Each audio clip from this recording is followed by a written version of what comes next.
I get back from vacation. 4 days later, I get a call at 5 in the morning. 5 in the morning. A phone number I don't recognize. Man, I turn off my phone and I go back to sleep.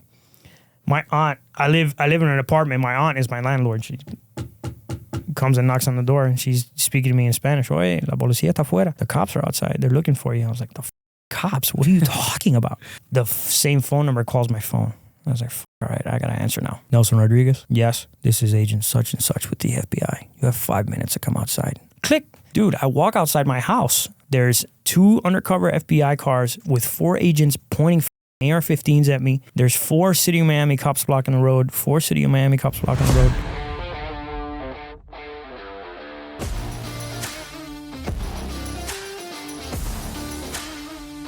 Welcome back to the Locked In with Ian Bick podcast. On today's episode, I have fellow entrepreneur and podcaster Nelson Rodriguez to reveal how a health insurance scam landed him in a federal prison camp. This is a good conversation I had with Nelson, and I'm so excited to share it with you guys today.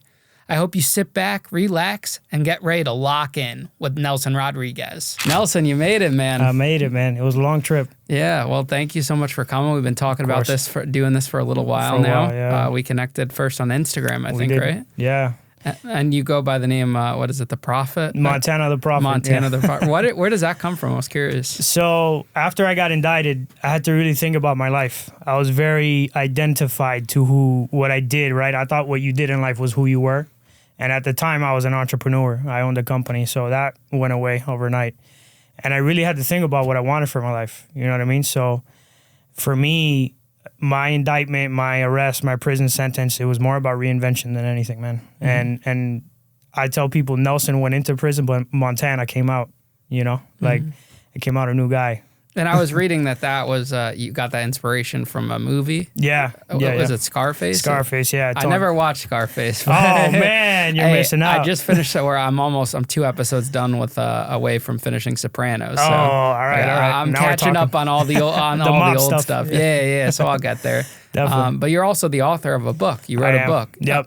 You have the book with you, right? I do, yeah. Show it up to the camera. Bought you a special copy just awesome. for you. The Montana Method. Montana Method. It's just what I hope to leave behind, you know? Yeah, that's awesome, man. We'll get into all that in the episode, but people could buy your book on Amazon, yeah. Okay, cool. And we'll have the description in the bio for people too. And you can get the audiobook on Spotify, all that stuff, yeah. Is that free, the audiobook, or do people have to pay for the audio? It's like in $7 or $8 or something like that. So you could buy that on Spotify? Mm-hmm. Oh, I've never seen like for purchases like that. Yeah. Spotify does. They started doing audiobooks recently, like last year or so. That's probably a killer market. Yeah. Yeah, probably really like high quality. Spotify is killing it, dude. Yeah, they really are. I mean, I see what they've been pushing us out there now and doing all this cool stuff. So it's really awesome. What was it like when you went to New York that was the Spotify headquarters, right? Yeah, so I was there in New York, and then I went to LA to start filming episodes. We're going to be going to LA like once a month to film episodes. That's awesome. It's so cool. It's like so big. There's not really anyone working there like that. Like they have a lot of people work from home.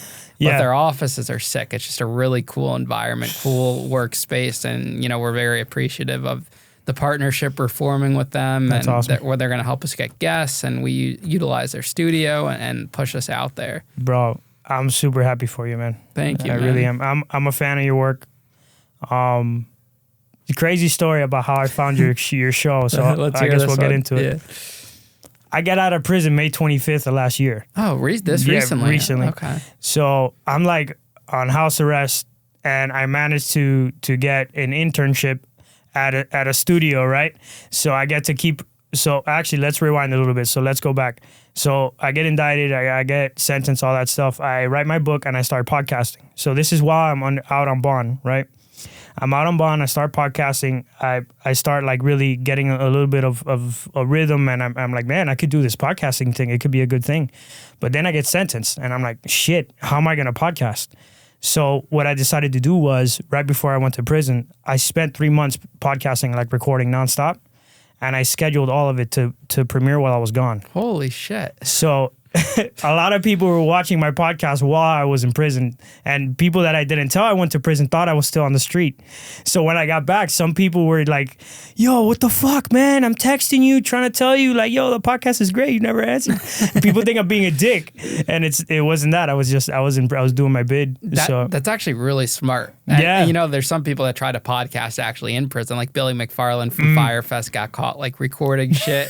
I mean, I feel like if, God forbid, I ever had to go back to prison because I have the show now, I would have to, because, in the content game, consistency is everything. You can't just take time off. 100%. So I would have to, sit there and record hundreds of episodes and just have them all scheduled out and edit. That's what I did. I scheduled out 6 months worth of content. Yeah. Because my bid was 8 months. Mm-hmm. So I figured I might get out a little early. And then when I got out, they were still premiering. So you've done a lot since you've gotten out. Yeah. And are you still on probation? I am, yeah. Are there complications with travel and whatnot? Yeah, this was a work trip. It's really the only reason I could travel. Okay. Yeah, but but it's no big deal.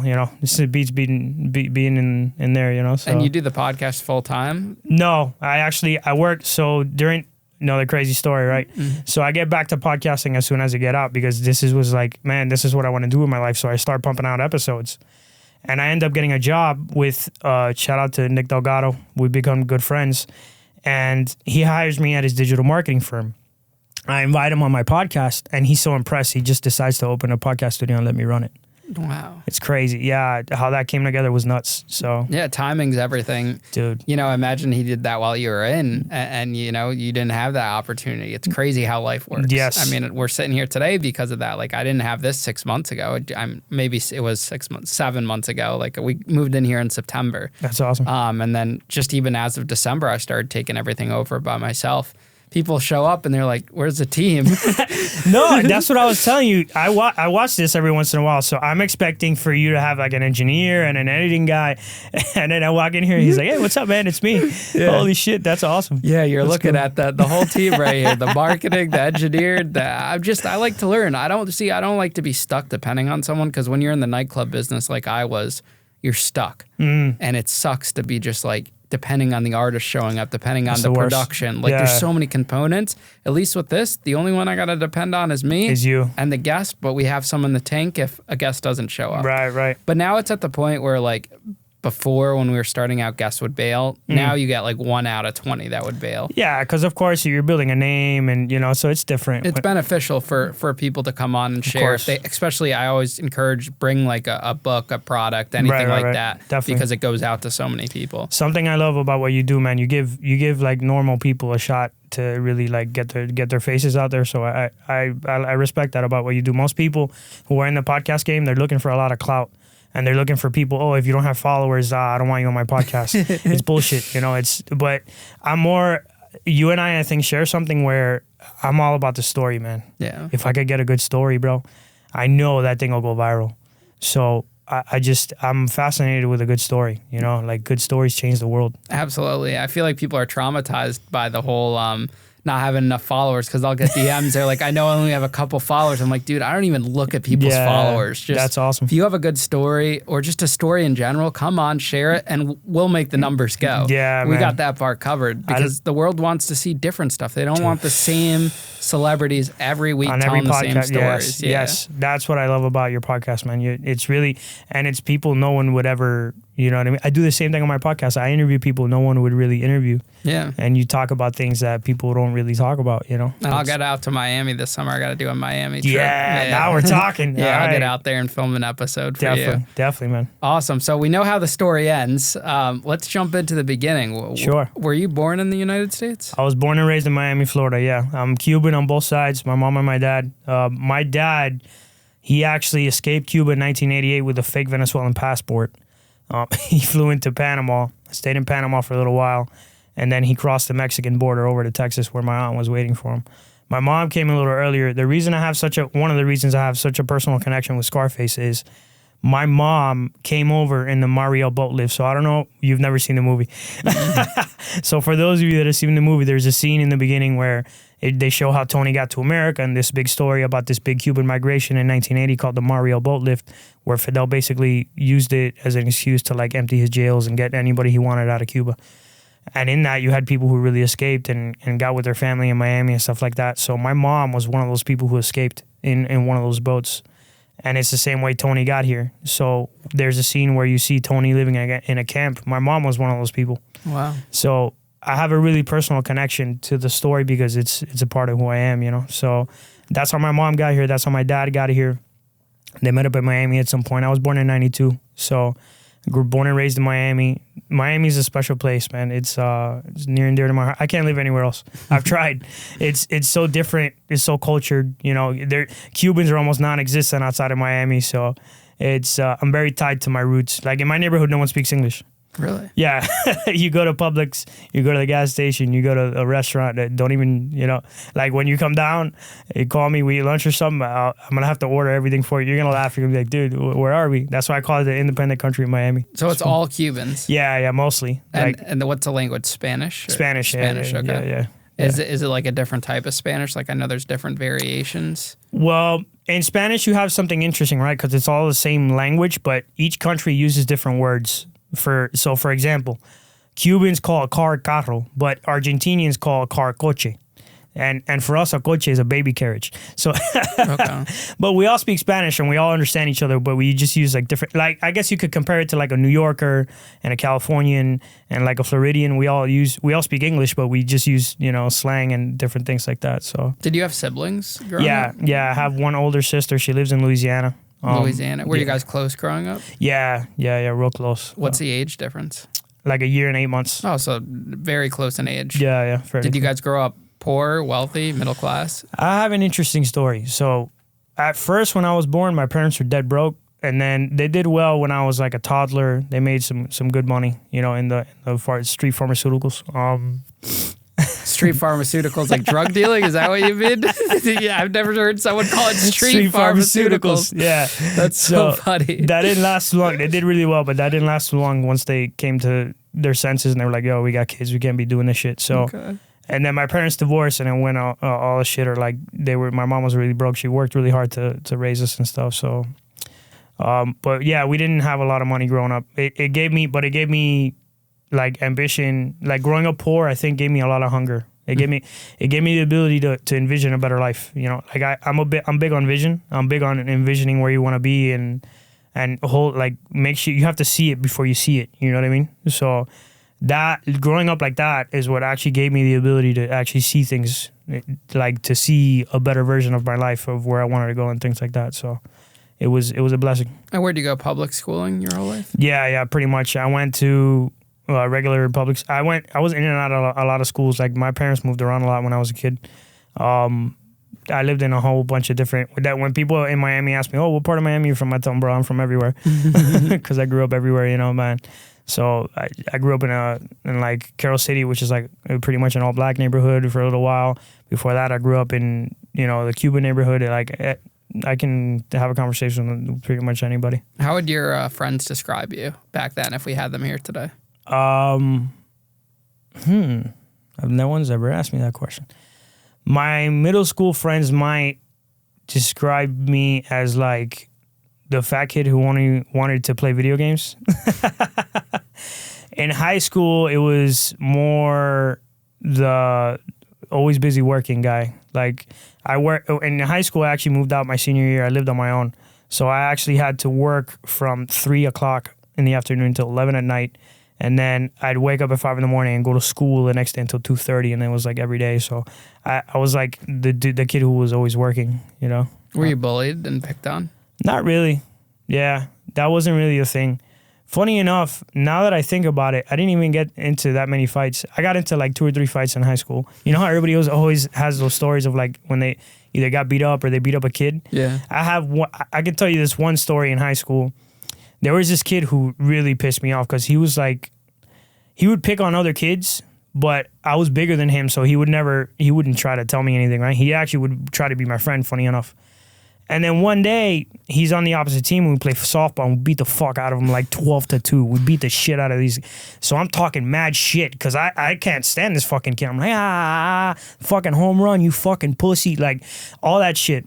We get back to the locker room, and then he's like, yo, shut the fuck up. And I'm like, bro, don't say that again. fuck you, bro. I'm going to say whatever I want. We won. Dude, the kid swings at me. Fwa, like what was that word? Fra? Fwa. That's very Cuban. Fwa, like straight in the face, dude. He can't believe he even hit me. So I look at him and I'm like, "Are you serious?" So I just start wailing on him, dude. And then the funny thing is, we got separated like right before the teacher showed up, so we never got in trouble or anything. It was pretty funny. That's hilarious. Yeah. So senior year, you moved out. Yeah. Do you go to college? I went to 1 semester of college, yeah.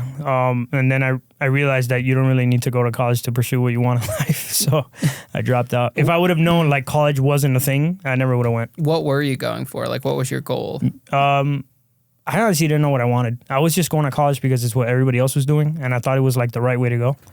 But then I met some entrepreneurs at age 18, like people who own businesses were doing really well. And I started learning like how to run a company, what owning a business was like. Like, oh shit, okay, I don't have to go to college to become a businessman. So that kind of started happening, and things aligned. I met the right people, I had good mentors, and things started going well for me.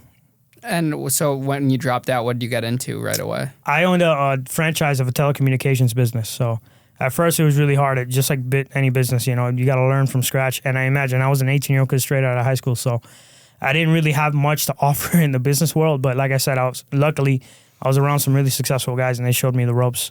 I was around guys making, millions of dollars a year, so they were able to show me like the telecommunications game, how to sell, how to talk to people, how to present yourself, stuff like that. So it was you said franchise. How do you have the money to buy into that? Well, luckily, it was more like a license. Like I attached myself to somebody's license. It's like an intricacy, but yeah, I didn't have to put up much money.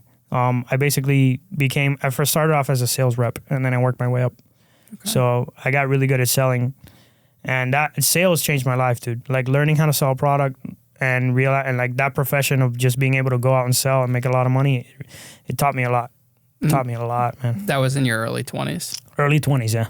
Early to mid 20s. So for the most part, you had a pretty normal experience. Yeah. Growing up. Yeah. You were a hustler, entrepreneur. Like you've been saying that we have a lot of similarities, and I definitely see that entrepreneurial sense and stuff. Only I got into trouble a little bit younger than you, but you're older than me too. So you just recently went to prison and got out and went through all that. So did that happen in your early 30s? Yeah. So I got indicted July 2021. So I was 29. It was a month, not even. It was like 2 weeks before my 29th birthday, actually. So I got indicted when I was 28.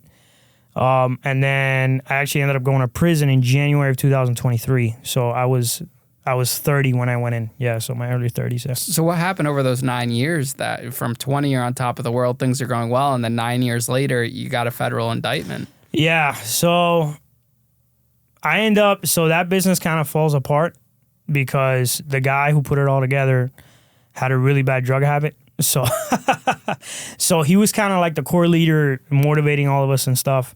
Once he disappeared, there was no one to really like cement us together and glue us and like motivate us and teach us. So all of us just went our own ways, and everything kind of fell apart. I ended up having to go back and get a corporate job. I ended up working in health insurance for 9 to 5, just like everybody else, but I was fucking miserable. Like, my soul was dying, man. Sounds miserable. I hated that job. I hated everything about it. I hated having a boss. I hated having to do what people told me to do. And then one day I get approached, and funny enough, one of my good friends started opening a medical clinic. This isn't why I went to prison. It's just adding context to the story. So he opens a medical marijuana clinic in Florida, but he needs help. And I have the business experience, so we kind of partnered up, and things started kind of like moving, but I was still working my day job. And I was struggling. I wasn't really making much money. Some guy approaches me. He's like, "Hey, man, if you want to make a couple extra bucks, I know these clinics that'll, shoot you some money if you refer us a couple patients." What am I thinking? I'm like, okay, cool. Everybody where I worked had like good insurance or whatever. So I started referring a few people, nothing crazy. It was maybe a handful of people. I made some pocket money, and then I moved on. That's pretty much it. I left it at that. And then the clinic, my medical marijuana clinic that I worked at, was doing really well. So I went about my life. 2021 comes around, and I get arrested by the FBI. So the referrals are the illegal part? Yeah. So break that down. How is that illegal, and what exactly did you do? It's called the anti-kickback law. You're not allowed to pay out referrals in the medical industry. So what ended up happening is that I got paid to refer these patients to these clinics, and that's like a big no-no in the medical field because you're basically paying insurance money. Like it's not your money that you're paying; it's the insurance's money. So yeah, that's like a huge no-no, and it's literally the only industry because it could have been anything else. It could have been, you could have sold a car and I could have referred you a client. You could have paid me. And almost any industry that's completely legal, but unfortunately. Did you know that at the time? I did, but I didn't understand the gravity of it. Like I didn't know it was federally illegal. You know what I mean? You knew it was illegal, just not feds. Yeah. I thought it was like I'd get like a jaywalking ticket or something. I didn't think it was that serious. And then aside from that, I didn't know that. I don't know if you know this. Miami is the fraud capital of the world. Yeah, you know Johnny Mitchell? No. He's a big podcaster that I'm friends with, and I help him with clips and stuff. He was just interviewing someone where he was like, "What the fuck's going on in the water in Florida? That everyone, it's literally fraud. Yeah, it's fraud central. It's nuts. Why is that?"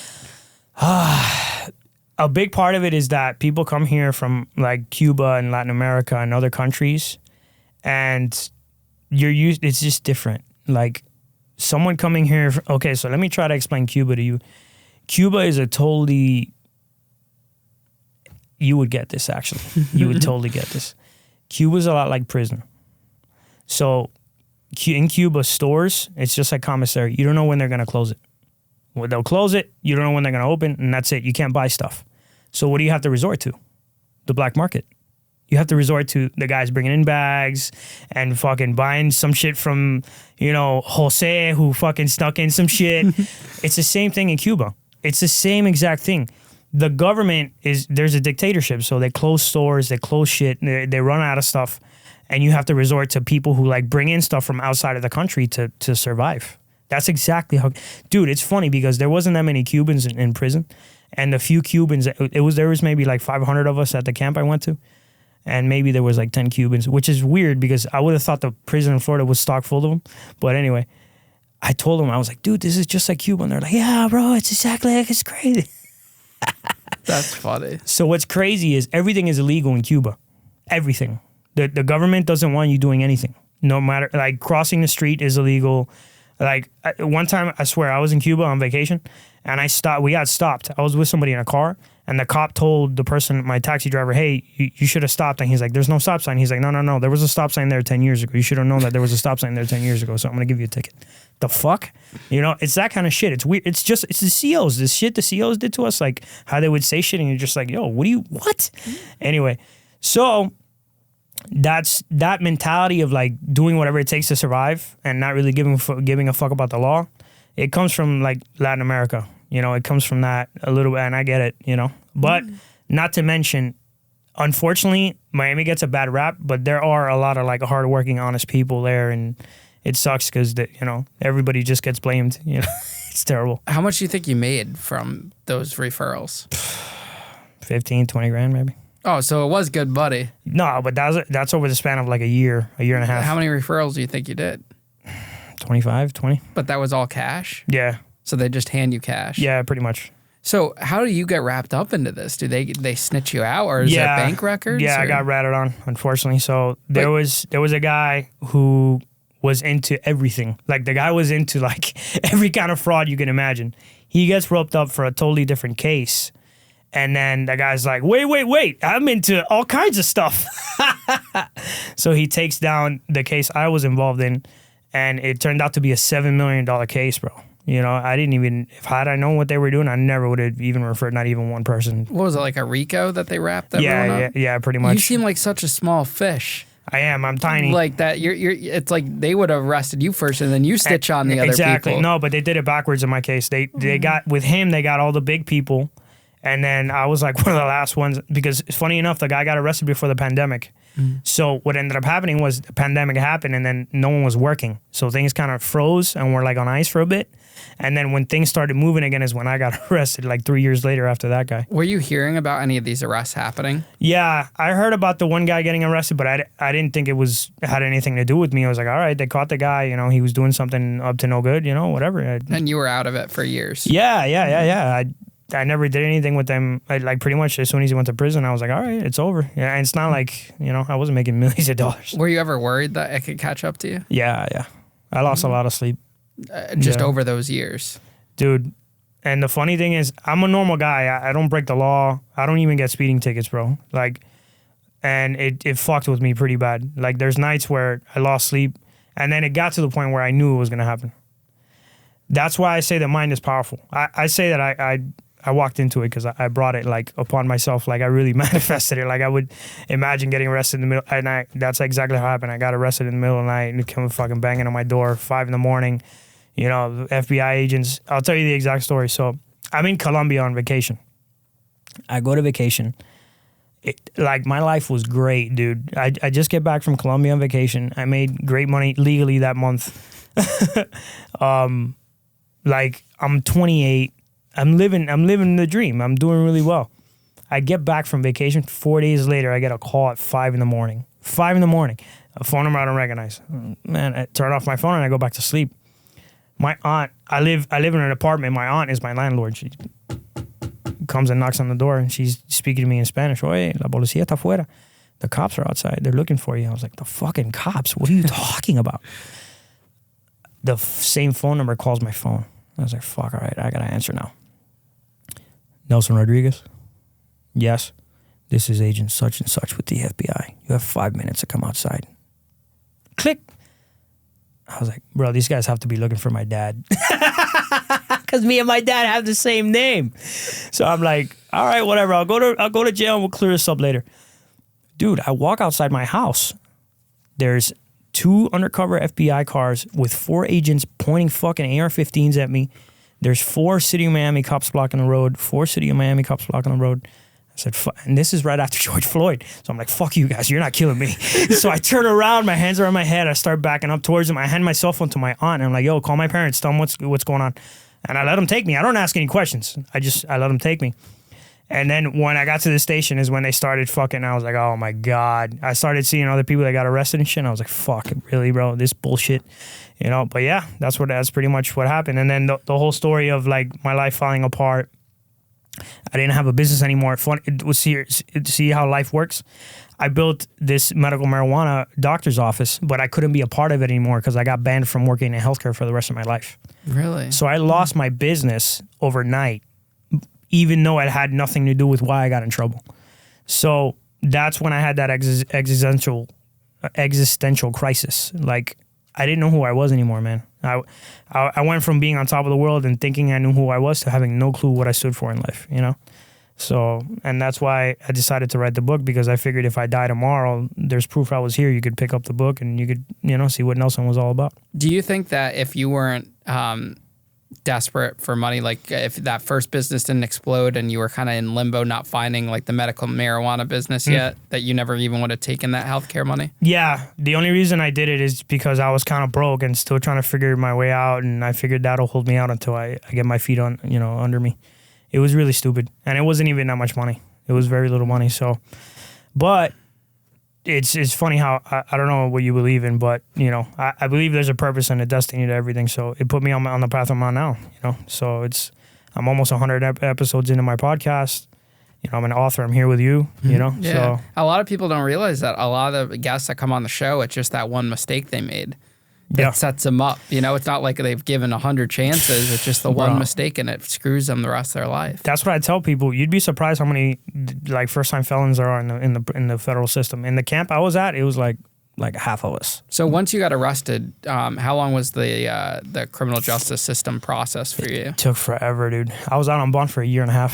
And luckily you're out on bond. Yeah, luckily, because I had a squeaky clean record. So, you know, they just let me stay out on bond while they were figuring out God knows what.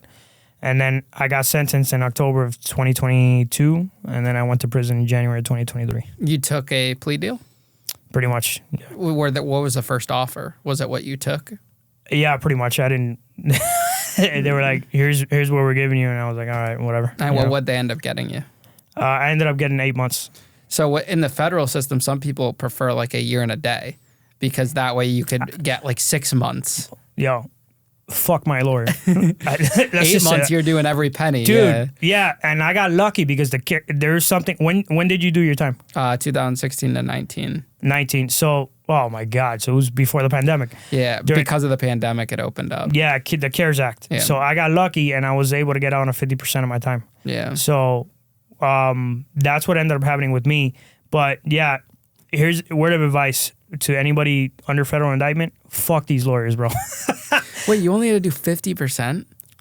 Yeah. That was because of Trump, right? Trump signed that. Yeah. Trump. I remember we were all listening to, like in prison, it was in December of 2018 when he signed it. Yeah. And it helped a lot of people that were serving life or large sentences immediately, but for all the littler people, it wasn't going to take effect for years to come because they're still litigating this and that. So I got lucky; it took effect. Yeah, that's awesome. Yeah, a lot of people don't realize that he did that, and he helped a lot. The federal he did more reform. For the federal prison system than any other president. Isn't it crazy? I don't know about you when you were in prison, but when I was in there, everybody loved Trump, dude. Yeah.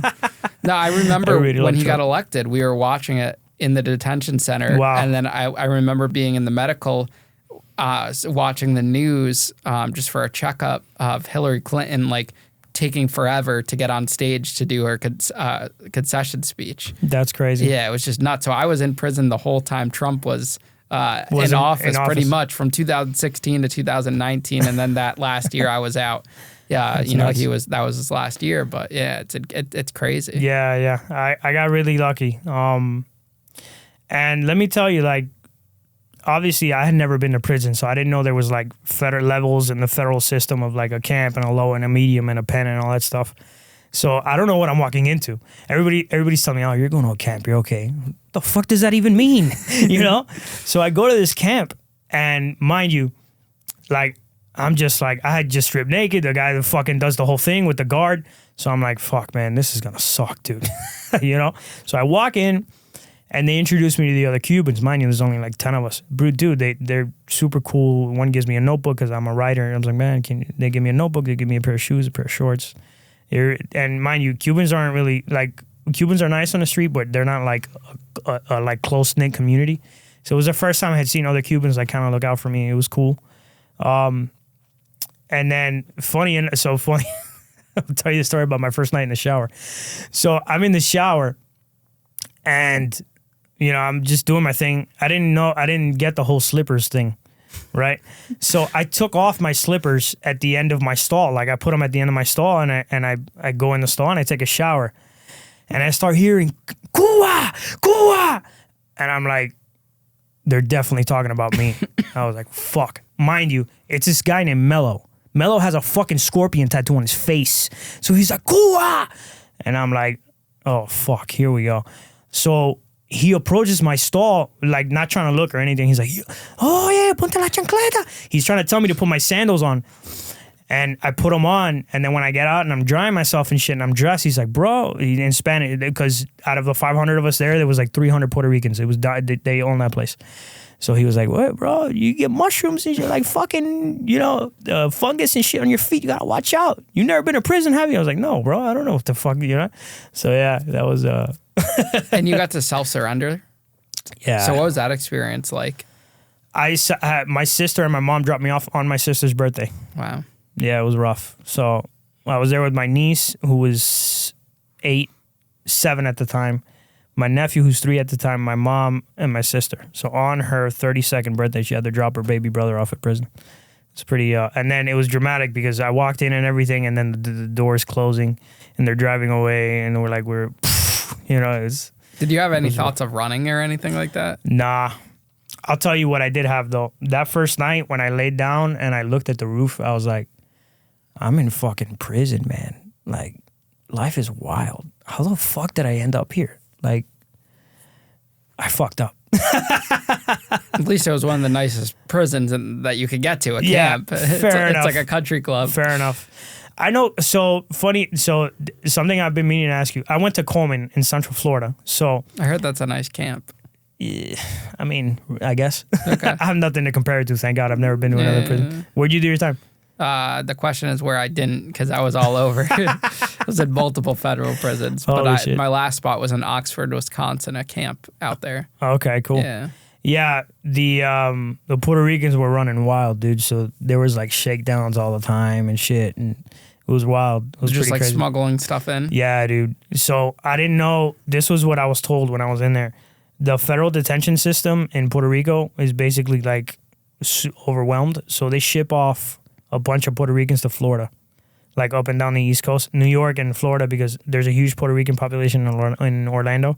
So a lot of them actually get transferred to Orlando to be near their family or whatever, and then New York too. So it was crazy, like, because they basically did whatever they wanted because there was so many of them. It was crazy.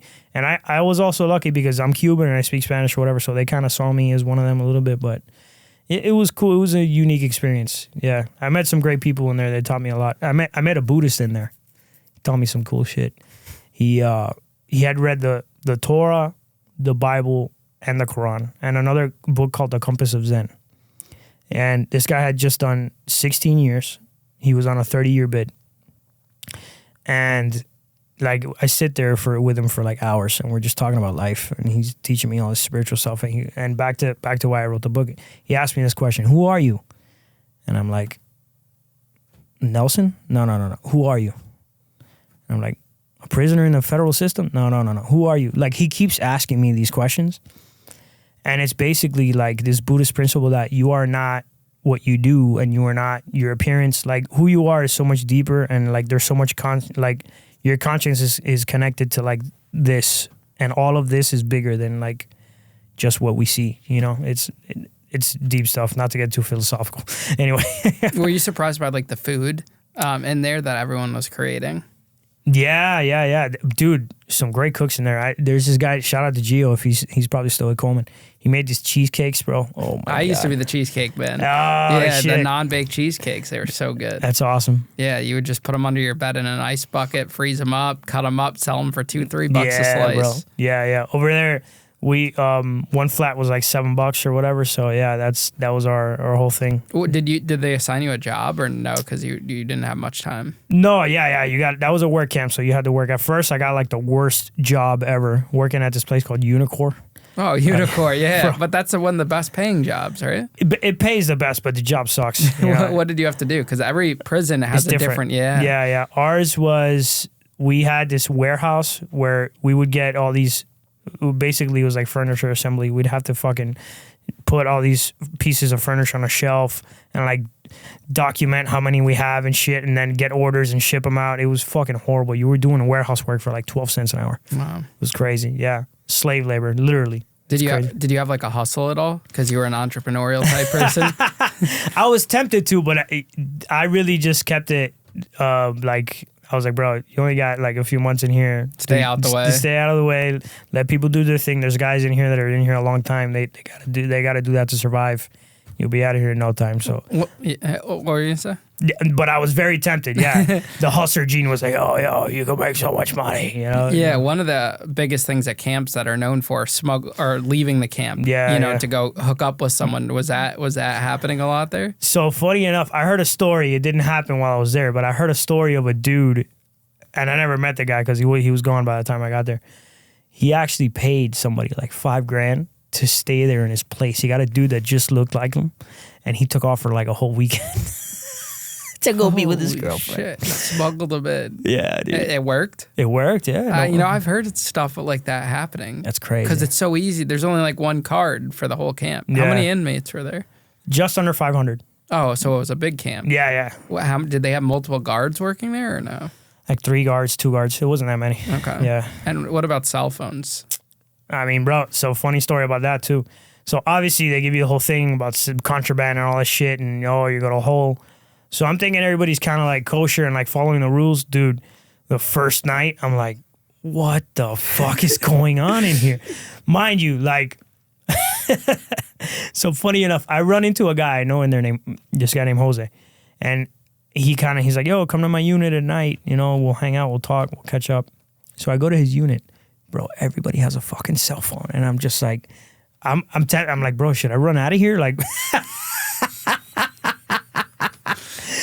so it was crazy. Everybody had a cell phone. Yeah, it was so funny. Like you see like these old guys and people you would never expect with contraband. Yeah. But if you go and to use the bathroom at night and all the lights are off, you could see everyone's bunk bed just lit up like a fucking Christmas tree. Yeah, dude. And you're like, oh, that guy's got a phone. That like Yes. everyone has a fucking phone. Yeah, dude, The it's head crazy. orderly had a phone. Yes. It just everyone has it. Everyone's got their own hustle to smuggle in contraband, McDonald's, fast food, whatever. Whatever you want. Camps are a joke. Like I don't know why we have camps. Send the people home Send at them that home. point. Yeah.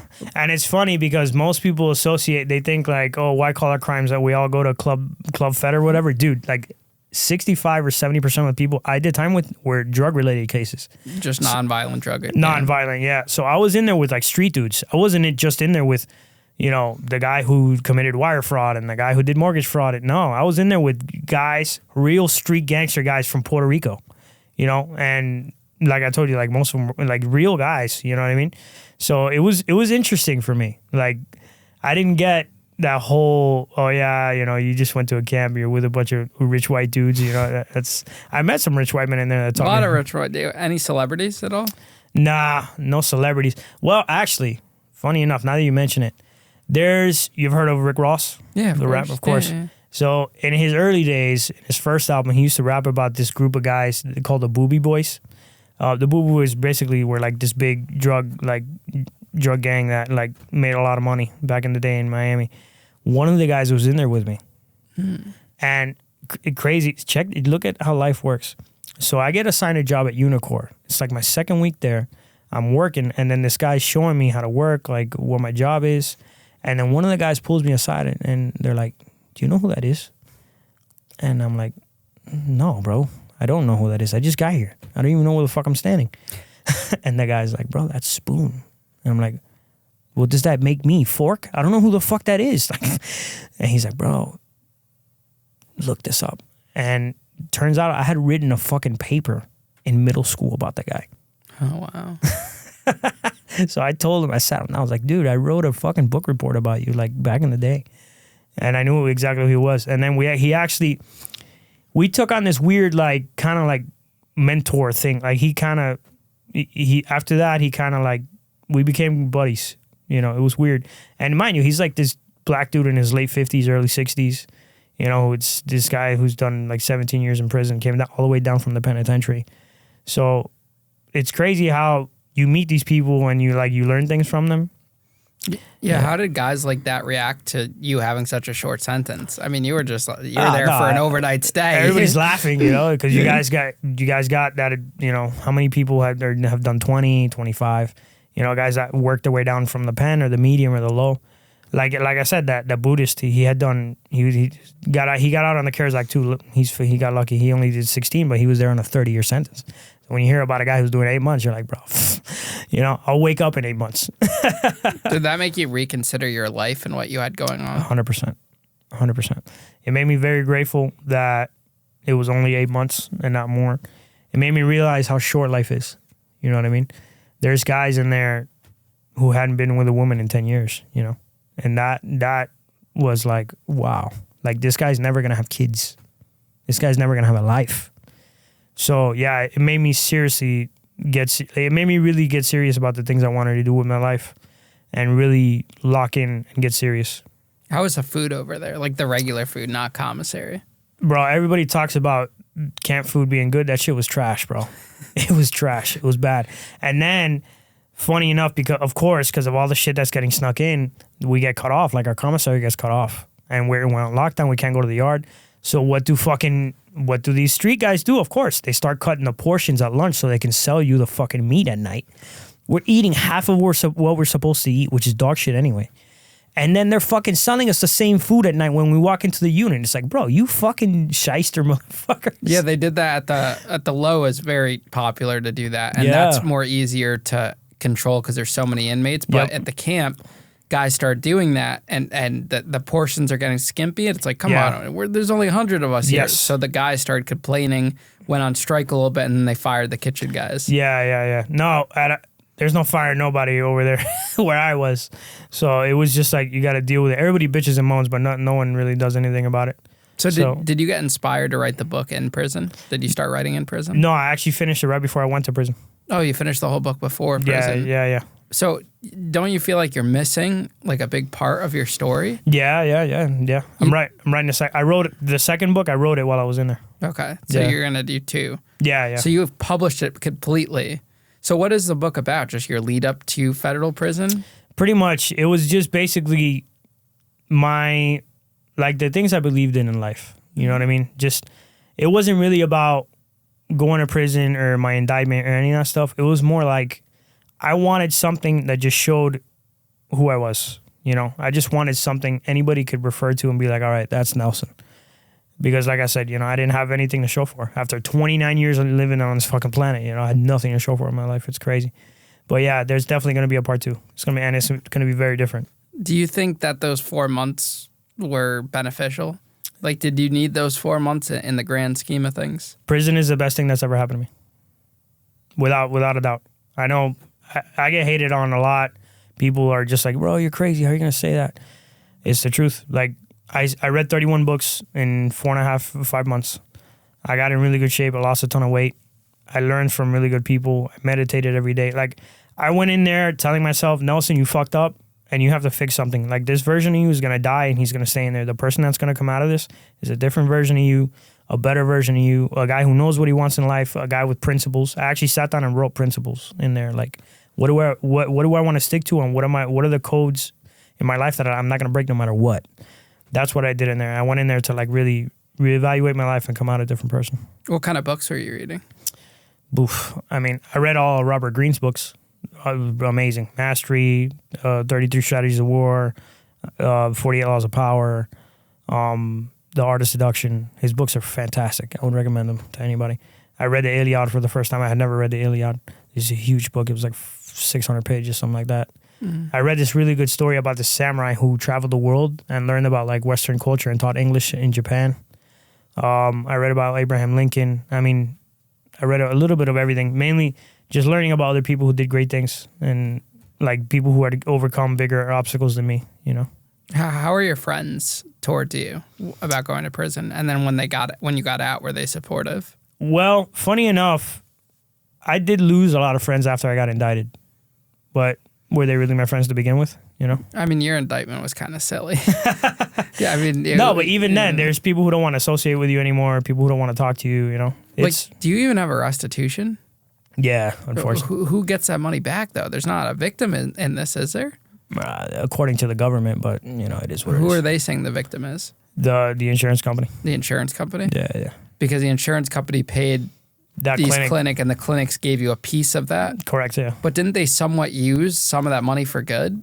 Like, for a patient? Or were they all faulty claims? Probably all faulty. Who knows, bro? I honestly don't even know. But you were referring legitimate people. Some of them. Oh, some were just plain illegitimate. No, whatever happened after I referred them, I don't really know. You know what I mean? I wasn't really like, yo, whatever you guys do, that's up to you, you know? Yeah. But, yeah, it's funny. The friendships that mattered, they got closer to me. Like, those relationships became stronger. You know, I had friends send me commissary money, call my mom every week to see how I was doing. Like, I lost a lot of friends, but I gained better, like, not that I gained better ones, but the ones that stayed became, like, so much better, you know? So I'm grateful because it really showed me who was there, who really cared about me, and who was just there because it was convenient, you know? How did your dad react to all this? My dad has done some time, so. He understood? Yeah, and he's fucked up too, so he got it. You know, my dad wasn't judging me or like scolding me. My mom neither, because basically the way they saw it is like, you've been a good guy, you know, you fucked up. It is what it is. It's all right, you know. Do you have a relationship with him now? With my father, yeah. Mm-hmm. And your mother too? Yeah. I hated my father for a large part of my life, and it wasn't until I went to prison that I forgave him. Because I understood that the law isn't black and white. It can be pretty gray sometimes. And because I went to prison and I went through that and I became friends with some hardcore criminals, right? Like, I got to know them as people and I said, I'd be friends with this guy in the street. Like, this guy's not a bad guy. I forgave my father for some of the things he's done. And I understand now that sometimes in life, in order to really understand somebody, you have to walk in their shoes. You know what I mean? So, like I said, there's so many good things that came from prison for me. Like, a lot of good things. What about your sister? What does she feel about this whole thing? She had my back 100%. She's been super supportive. She wears my t-shirts for my podcast and shit. She's always like resharing my stuff. I love her. She's amazing. She's been really supportive. So you got out last May, you said? Yeah. Was it hard to readjust after like a 4-month break from society in the world? It was overwhelming, man, because I got handed my cell phone as soon as I walked out. So, they had it there? No, my mom. My mom came to pick me up, so she handed my cell phone, and I was like, fuck, I haven't been on Instagram in like forever. I had a YouTube short get 100,000 views like 30 days after I got out of prison. That's awesome. So I'm there like, fuck, it's happening the way I envisioned it. You know what I mean? It's crazy. Yeah. So full circle, how I found your podcast. So I get out and I'm trying to figure out, I get this job. You know, I started being able to move around. I'm still on the ankle bracelet. I get off on the ankle bracelet in July 28th of last year. A couple months after you got out. A couple months after, I get put on probation. I invite a guy to my podcast. And at the end of our podcast, he's like, bro, have you heard of Bick? And I said, no, who is that? He whips out his Instagram and I see you telling the stories. And I was like, oh shit, they used to run bags and shit. Oh shit. And that's when I DM'd you originally. I was like, shit, man, yo, we have so much in common. That's cool, bro. And I just want to say, man, I really love what you're doing. It's hard to find people who kind of like have been through our experience and are doing what, like chasing a passion in life. And funny enough, ours is the same. We both podcast. So it was cool to see you doing your thing and like do well. And it kind of was like, man, he can do it. You know, I can do it too. Thank you, man. I mean, yeah, I'm just like a regular guy, and that's what I just want to show people, you know? Man. Like, I'm just like, just normal, just a normal person. I just have a good work ethic, and I'm creative, and I just use that to my advantage, and Definitely. I just grind, you know? I respect that a lot. And that's kind of like my same message that I try to tell people on my podcast. I'm not a special guy. I'm just a guy who, this is what I want to do with my life, and I'm going to be as consistent as possible, and I'm going to try to bring people some value. Consistency is the biggest thing. Dude. People are always like, how do you do this? Should I put money into marketing? This, that. No, just be consistent. 100%. That's all you got to do. 100%. If you are consistent, it's going to pay off. Yeah. So funny enough, about another story about consistency. So I decided as soon as I got out and I started podcasting again, I was like, man, I'm going to post 3 times a day no matter what. 3 times a day. I'm never going to shy away from it. Dude, by day 90, my videos are getting like 100 views, 120 views. And I'm like, fuck, God, kill me. This is horrible. Dude, 121 days into it, I get a reel on Instagram with 2 million views. That's awesome. Like, consistency works, bro. Absolutely. It really does. What kind of guests do you have on your podcast? Like, what's the theme of the show? The theme is, so I've decided my life's purpose is to find stories and wisdom and share it with the world.